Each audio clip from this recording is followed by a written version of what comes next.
Become a tax resident in Dubai, that is, in the United Arab Emirates, with just 1 day of presence per year. Whether that really works, you'll find out in this video.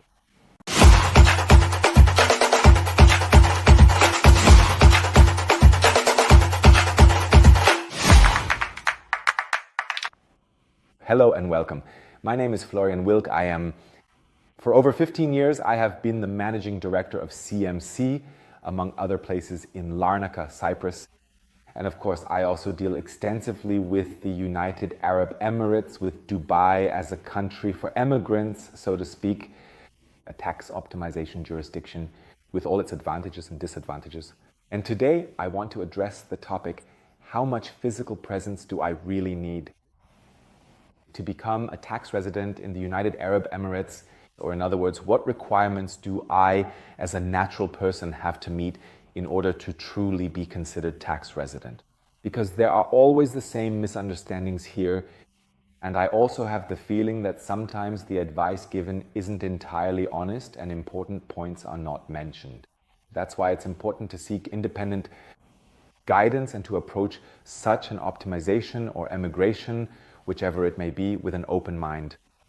And what a great many people erroneously assume, and what truly exists as a widespread myth, is the mistaken belief that I only have to physically enter the United Arab Emirates for a mere single day each and every year in order to successfully obtain my official tax residency status there, which is a common misconception, to establish and maintain it. And that's not entirely correct. It is true that I maintain my Emirates ID and thus my residence permit if I enter the country once or twice a year, depending on my status. It depends on what kind of status I have. I have by entering the country. That is basically correct. But this only concerns the residence permit.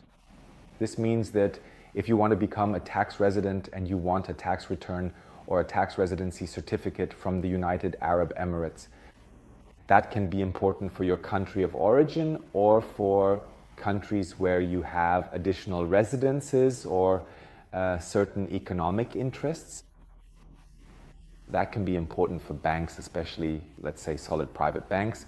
They have strong compliance and they often want such a certificate and tell the bank customer, the beneficial owner, to provide it. Please show us where you are tax resident. And of course, in most cases, an Emirates ID is not sufficient. They naturally want a tax residency certificate, ideally. And those are, of course, the kinds of problems you can run into. And how do I now meet the requirements to actually become tax resident as a natural person in the United Arab Emirates? Basically, there are three possibilities. The first option is the 183-day rule. So as a natural person, I spend at least 183 days a year in the United Arab Emirates. This is the classic way, which has been around for a very, very long time. That's also the case in most other jurisdictions. And then that's relatively new, not brand new anymore, but still fairly recent. There's the so-called 90-day rule.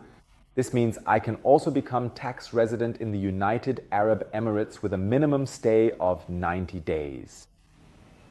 That's new, and of course it makes the path to tax residency easier, but I still need it in any case. And of course you have to be able to prove those 90 days. I think that's much more feasible for many people than the 183 days.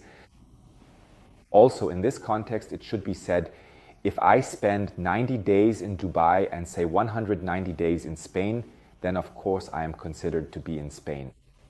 That means I am fully liable to tax there on my worldwide income, no question about it.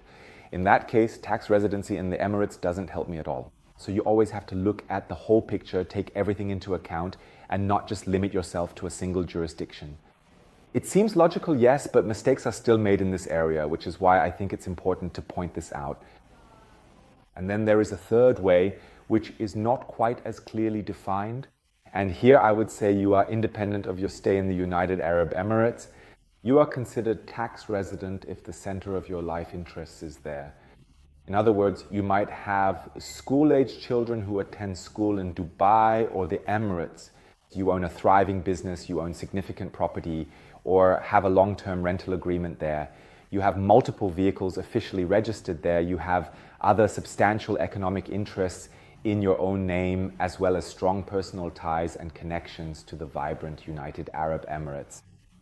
But it's not enough to just meet one of the mentioned criteria or cover one of these areas. Rather, it's about the overall picture, the totality of these factors. So you shouldn't be too quick to say, hey, I have a company in a free zone and I've rented an apartment, and now that automatically makes me tax resident in the Emirates. So it's not quite that simple, and it's always a case-by-case decision. In any case, and this is my recommendation here, you definitely need a tax residency certificate. You should always have that, especially when emigrating or changing your place of tax residency. You should always do that, at least in the first year, and often even for every tax year. You always have to look at the individual case and apply for it, because only then do you really have legal certainty. And I also recommend that you create documentation, a precautionary record of evidence in case your tax residency in the United Arab Emirates or anywhere else in the world is challenged, is questioned by other jurisdictions, so that in any case, if there is any doubt, you can provide legally valid proof that you are actually tax resident in the relevant jurisdiction. So it's really, really important for you here. Don't just rely on the tax residency certificate, but proactively create your own documentation. We have some very good checklists for this, which are quite comprehensive. Of course, it's a bit of work, but with these, you can set yourself up perfectly and easily provide excellent proof. And of course, this applies retrospectively for many years, showing where you are and were tax resident and which requirements you have fulfilled accordingly. So that's it on this topic. I hope I was able to help you. I'd appreciate it if you give me a thumbs up and of course subscribe to the channel for regular updates. If you're planning to emigrate or start a business abroad, feel free to sign up for a completely free and non-binding initial consultation. You'll find the link below the video. My team and I look forward to supporting you on your journey abroad. And by that, I don't just mean the United Arab Emirates, but also Cyprus, Georgia, and many other jurisdictions, and we are happy to fully support you there as well. So thank you very much for your attention. I wish you all the best and see you soon. Yours, Florian Wick.